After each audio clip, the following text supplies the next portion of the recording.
Hello there. I'm Eric. And let me ask you a question. Have you ever thought about game design applied to other things, other fields, other places in the world?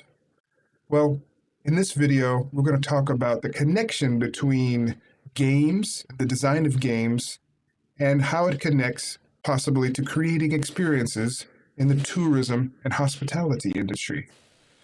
So let's get started.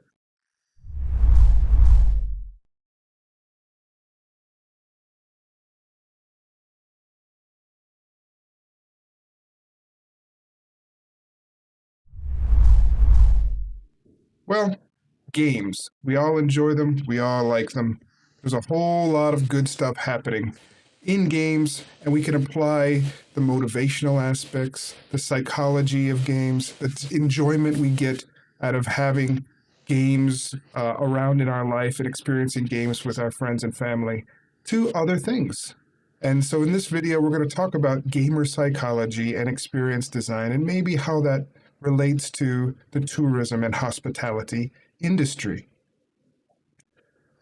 Well, I'm a gamer. Perhaps you are too, and that's why you're watching this video. Maybe you recognize some of these games, video games, digital games. There's all other types of games too, playground games, card games. But for this example today, we're going to take some of these popular video games so we can relate to some ideas of game theory and how they might relate to tourism. Maybe you might recognize some of the games behind me right now on the screen.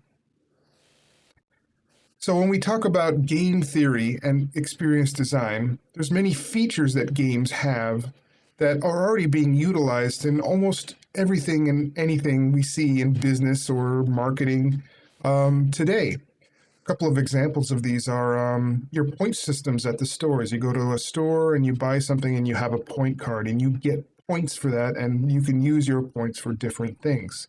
That is very similar to some of the oldest game design concepts that you get when playing games. You shoot something, you go somewhere, or you collect something in a game and you get points.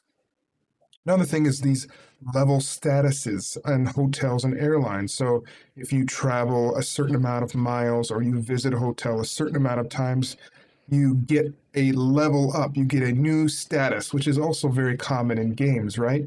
You go from a frequent flyer to a platinum flyer. Credit cards do this as well with the silver, gold, platinum, and black cards that you get, and you reach a level, a new status, and that also is a concept that's very much utilized in game theory. Leaderboards on websites, so you can see a competition. You have a kind of an element to see who's got the most points or who's got the most collections or who is the leader or top ranked, very much in game design as well. And also social sharing rewards or achievements that you get, like a badge or a digital concept or something you can show others that said, hey, I collected this or I shared this, and so I can share with the world and show you my achievement. Also huge in game design. And we see these all over in all aspects of business today, especially in the tourism and hospitality industry. So how does this relate to gamer psychology? Well, it's all about how we're motivated by these kind of things that I just shared with you: points, leaderboards, competition, things like that. And we could take a lot of these ideas and kind of apply them when we design our tours, for example, in tourism and hospitality, or we design our experience when people stay at our hotels and restaurants. And one way we can really start to understand this idea better is using Bartle's player types. Richard Bartle was a researcher in the 70s and 80s, and he worked on these MUDs. Were some of the very first video games ever made, and he noticed that there was discrepancy when he asked his players of the games what drew you to the game or what did you enjoy about the game. And there are many different players giving different answers to that question. And he came up with an elegant way to kind of describe that. And one way is thinking about this kind of axes of why people and how people interact with the game. The vertical axis here on top is players, and on the bottom is world. And then we have interacting and acting. So if you're a player and you enjoy other players in the game, either watching them or interacting with them, then you're motivated by things up in this x-axis. If you're more of a loner and you enjoy interacting with the physics of the game itself, or challenging yourself, then you're down here in the world category as far as your motivations go. Interacting and acting are how you interact with the players in the world. So, do you expect a lot of collaboration? Do you expect a lot of feedback? Do you enjoy getting feedback and interaction with the players of the world? Or do you want to dominate? Do you want to exercise your ability to dominate over the other players or this situation, this game, this world? So, using this very simple kind of idea, we've kind of come up with 4 categories of players: socializer, killer, explorer, and achiever. The socializer is someone that really enjoys interacting with other players, the social aspects of games, and a lot of games try to build these aspects into it. World of Warcraft is one of the biggest, massively multiplayer online games in history, and most people that enjoy socializing with other people get into this type of game because when you play that game, you're really just getting in there to be in a different world and to interact with people. Killer, right? You're interacting with players, but you're interacting on players. You're showing dominance over other players. So this has a leaderboard.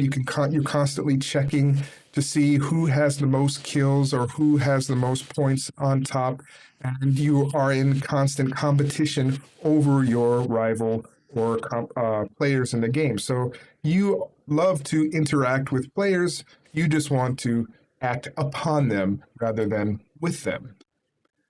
One game over here next is Minecraft, very popular game. So this is interacting with the world. This is exploring the actual game itself. So you're playing by yourself, perhaps, but the game itself has so much to explore, so much to make, so much to find out.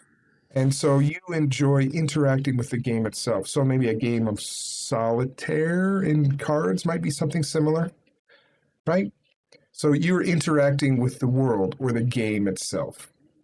Last on this is the achiever, acting on the world. So now you want to show dominance. You want to show that you can beat this situation, this game, but you're not necessarily wanting to interact with other players. So an achievement goes along with this type of game design. So a MOBA like League of Legends or other games like that, where you can get levels up, you can get statuses or achievements or points, and you can show that you can beat the game. The achiever plays Final Fantasy and wants 100% completion of the entire game. Right? So they want to be able to say that they completed everything on the game. The achiever also wants to say that they have collected the most items or they collected the most points in any type of game or situation. So in a game of solitaire, the achiever will not stop until that they have won this game.